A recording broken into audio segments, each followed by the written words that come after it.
Hey, it's Tony Brueski, and this is our week in review over the weekend, taking a look back at some of the most compelling conversations and stories that we've covered for you of the last week. Brand new episodes back Monday morning, bright and early, 5 a.m. here on the podcast. This is an examination of the hidden human condition. This is the Hidden Killers Podcast with Tony Brueski. We are being joined right now by Kate Wallinga. She is a forensic psychologist, and we are discussing Negasi Zuberi, the individual who had the cell in his garage, which a woman escaped from, and led police to the scene where she was being held. This man obviously has a very long history and rap sheet. Kate, I'm just going to throw it to you right now. What is your take on this individual with what we know of him thus far? I don't think you want me to use those words. We can say anything. but I mean, I didn't go I don't watch TV, so I didn't go that direction. Yep. I went toward David Parker Ray. Okay. You know, and having, in his case, rather than a garage, it was like a trailer, like a truck trailer that he kept women in, multiple women, and had this whole fleshed out fantasy. Yeah. And okay, look, I'm a terrible person and I fully acknowledge this and own it. But David Parker Ray had years and years and years of practice and fantasizing, and had written out lists and tape recordings that he would play for these women as they came to, and he had a very fully fleshed out fantasy about how things were going to go. And Zuberi had a 2-point bulleted list, and I'm like, oh, you know, cute. Like, you're trying to be a killer. Yes. You know, not like it's cute, but like, oh, you poor pathetic thing. Like, give it some more thought. You know, here's a guy who went to Seattle to abduct a woman and drove 7 hours and couldn't handle driving the 7 hours to his home before he had to stop and sexually assault her. So here's somebody with really bad impulse control. And, you know, often, so like earlier we were talking about Human, and in that case, you know, I've said before that you don't, like, for as much as you look at your neighbor and you're like, if somebody in my neighborhood is a serial killer, it's probably that guy. But for real, we don't actually think that. Sure. You know, we don't actually think, like, we think of that as kind of a joke, but like, here's a guy who is high functioning guy, and, you know, had a family and didn't have a record, you know, of violence and sexual assault and that kind of thing. And so like, oh, you know, what a shock, amaze, appall, clutch my pearls. Whereas Zuberi, it's like, nobody, like all the articles I've read up about him, the number of people who are like, I'll talk to you, but I need you to not use my name. Like, people are actively terrified of this guy. People want to be anonymous. And that's telling. And it really boils back down to that, like, go ahead and call. Yeah. You like, you don't have to be sure. It's not your job to be sure, because this guy had kids.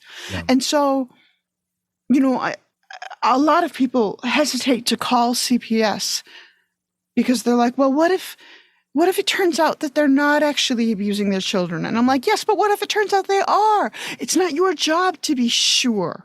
It's your job to have an investigator, you know, investigate. Yeah. And so here's a guy who, he was a loose cannon, and people knew he was a loose cannon, but he wasn't, the right microscope was not placed over him. And I have no guesses as to exactly how much damage she did, but a lot. How difficult do you think it's going to be to get people to come forward with testimony against Zuberi for his prior bad acts that we're unaware of yet because of that fear factor, because of the fear? I mean, look at this. This is a man who's been convicted of multiple sexual assaults over time and been accused of multiple as well. and he's out there. He was able to commit this crime. So I can understand the fear of, like, you say something, he's going to be back out at a certain amount of time. I would imagine that fear is still there because we don't have really a murder conviction or anything on him. Nor are we likely to. Nor are we likely to. Like. Yeah. I mean, so at some point, he'll be back out. I'm saying. Yeah, which may not necessarily bode well for anyone coming up and raising their hand saying, let me give you some info. It'd be a really hard sell also because let's say that they have enough, which it seems like they do, but let's say that they have enough evidence to convict him on attempted murder. Mm-hmm. That's such a brief sentence compared to actual completed murder that, yeah, I mean, I've read accounts from neighbors who are talking about we are already in the process of moving. Yeah. Because we don't want him to even think that maybe we talked to the police. Like, all of this is, to me, you know, I'm not a profiler, but I mean, I'd move. Yeah. The system is likely, if they are not going to be able to get super strong charges against him to keep him away for a long time, there's no telling what he could do if he gets back out. And I don't know that there is anything that's going to keep him away unless they continue to find and they can get some evidence showing that he has been doing this in a serial sort of way. Even doing it in a serial sort of way, like just the way, you know, between prison overcrowding and the way crimes are, you know, the way time is adjudicated often. Yeah. You know, if you're allowed to serve concurrent sentences, and if you're allowed to do, you know, there are states where it's like you only have to do 85% or 75% of your adjudicated time, and then you're allowed out on good behavior, things like that. Which good behavior, I always hate that phrase so much because it sounds like you chose it.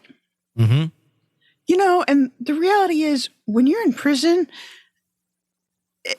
bad behavior stands out. Like good behavior, you're watched all the time. You're told what to do and when to do it.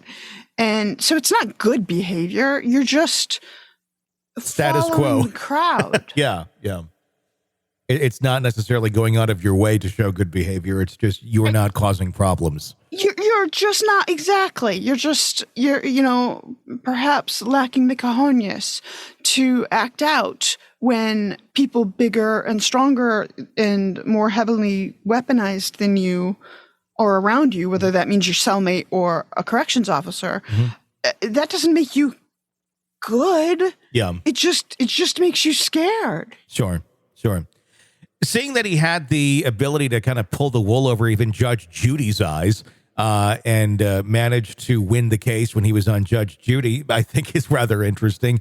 But at the same point, what it says to me more than anything else is this man's attention for or seeking for grandiose attention. Going on Judge Judy, obviously, it's a choice. No one's assigned Judge Judy as a civil judge. You willingly have to go there and do that.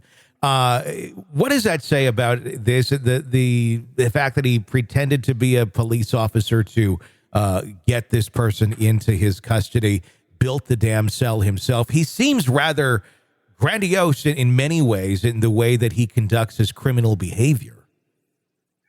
I mean, hence the David Parker Ray comparison. It's like, here's somebody who he had some fantasies going on, and you know, his wife and kids were not, I don't think, involved in these fantasies in the same way. Like with David Parker Ray, he had both the help of his partner and also physical distance. You know, he was out in the middle of nowhere, and Zuberi didn't have this. Sure. And so, you know, but somehow he seemed to think he could just get away with stuff. And so, you know, I expect at some point we're going to get a not guilty by reason of insanity plea come out. It's not going to work. Yeah. Because the bar is so incredibly low on, like, any look, I did it for a living, and so I can tell you that anybody can spot the person who is actually not guilty by reason of insanity. Mm-hmm. Yeah. But I bet he tries to do that because, you know, he's going to tell himself that's easier time. Plus, you know, this is all, look at these crazy fantasies that I had. I'm waving my hands around again like anybody can see, but look at these crazy fantasies I had in my head. Like, what? I must have been crazy. Nobody would think this. And the reality is like, yeah, apparently you did. Mm-hmm. And then it kind of goes to the definition of insanity. And what is that when we're talking about something like this? Because anyone could look at this behavior and go, that's insane. Why would you do that? But that variation, that definition is not truly the definition of what legally they'd look at as insane. Oh, it makes me, I'm going to say it makes me insane. Like, There's such a thing. There's clinical insanity, which is you are not fully rational. You're not logical. You don't have control over your moods. You don't have control over your thoughts. But, you know, if you're able to, so that's clinical insanity. Legal insanity is, do you know what you're doing is wrong? Meaning, would you do it in front of a police officer? Mm-hmm. Are you able to cooperate with your attorney? Doesn't mean you have to do it, just means could you if you wanted to? Mm-hmm. And do you understand the basics of a court proceeding? Like, do you understand how to sit at a table? Mm-hmm. Do you understand what a judge is and who your attorney and who the other attorney is?